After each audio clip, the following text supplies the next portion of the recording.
नमस्कार, आप देख रहे हैं खबर मीडिया। दोस्तों, इस वीडियो में मैं आपको बताने वाला हूं कि किस तरह से 13 जून की रात को ही सुशांत सिंह राजपूत को खत्म कर दिया गया था और आपके सामने ये बताया गया कि 14 जून की रात को सुशांत सिंह राजपूत को खत्म किया गया था। और इतना ही नहीं, मैं आपको बताऊंगा कि 13 जून की रात को पहले सुशांत के घर पर पार्टी की गई और पार्टी के बाद दोस्तों जब हर एक बंदा नशे में था उस टाइम पर सुशांत सिंह राजपूत को खत्म करने की कोशिश की गई। तो हम यहाँ पर यह भी विश्वास कर सकते हैं कि सुशांत सिंह राजपूत को भी पहले नशा दिया गया होगा और जब सुशांत सिंह राजपूत नशे की हालत में चल गए होंगे उसके बाद उनको खत्म करने की कोशिश की गई होगी, क्योंकि इस तरह के सबूत सामने आए थे और हम सभी को पता है कि सुशांत सिंह राजपूत को भी ड्रग्स दिया जाता था। और दोस्तों, हमने देखा था कि रिया चक्रवर्ती ने जो अपना बयान दिया था उसमें तो उन्होंने ये बताया था कि वो सुशांत सिंह राजपूत का घर 8 जून को ही छोड़ चुकी थी। लेकिन सच्चाई ये है कि कुछ लोगों ने रिया चक्रवर्ती को सुशांत के घर के बाहर 13 जून की रात को देखा था और उनका कहना था कि रिया चक्रवर्ती सुशांत के घर के बाहर देखी गई थी। और इतना ही नहीं, मैं आपको बता दूं कि रिया चक्रवर्ती का एक फोटो भी वायरल हुआ था जिसमें दोस्तों रिया चक्रवर्ती के हाथ में मैंगो केक था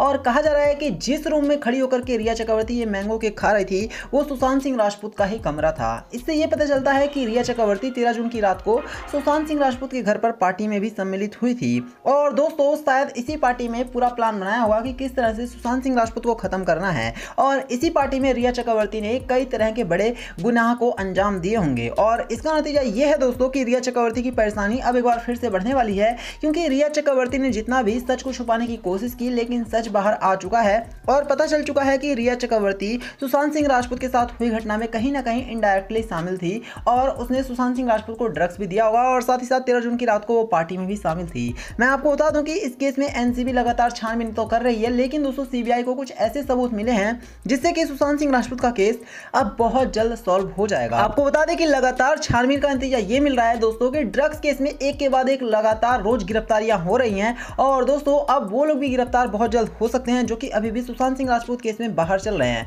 खबर ये आई है कि बहुत जल्द आप सभी देखेंगे कि सैमुअल मिरांडा किसी भी वक्त गिरफ्तार हो सकता है। जी हां, सैमुअल मिरांडा सुशांत सिंह राजपूत का काफी करीबी माना जाता था और दोस्तों इसके ऊपर भी कई तरह के संगीन आरोप लगे हैं। इसका मतलब यह है कि सैमुअल मिरांडा गिरफ्तार होगा ही होगा और इसका नाम सिद्धार्थ पिठानी ने भी लिया है, जिससे यह पूरी तरह से तय हो जाता है कि सैमुअल मिरांडा की गिरफ्तारी होने वाली है। लेकिन बड़ा सवाल यह है कि आखिर सबसे बड़ी मछली रिया चक्रवर्ती कब तक गिरफ्तार होगी। तो मैं आपको बता दूं कि रिया चक्रवर्ती के ऊपर भी अब गिरफ्तारी की तलवार लटकने लग गई है और जिस तरह से हर रोज एक के बाद एक बड़े खुलासे हो रहे हैं तो आप कभी भी देख सकते हैं कि रिया चक्रवर्ती को एनसीबी या फिर सीबीआई समन भेज सकती है और इसके बाद दोस्तों एक बार फिर से सुशांत सिंह राजपूत केस में रिया चक्रवर्ती से पूछताछ हो सकती है। आप सभी को पता होगा कि रिया चक्रवर्ती अपने गुनाहों की सजा पहले ही काट चुकी है। जी हां, 1 महीने रिया चक्रवर्ती ऑलरेडी जेल में काट कर आ चुकी है, लेकिन ऐसा नहीं है कि रिया चक्रवर्ती पूरी तरह से अपने गुनाह कबूल कर चुकी है। दोस्तों, एनसीबी ने जो चार्जशीट दायर की उसमें 12,000 पन्ने दायर किए गए थे और उस 12,000 पन्ने में आप खुद सोचिए कि सीबीआई ने और एनसीबी ने क्या क्या लिखा होगा।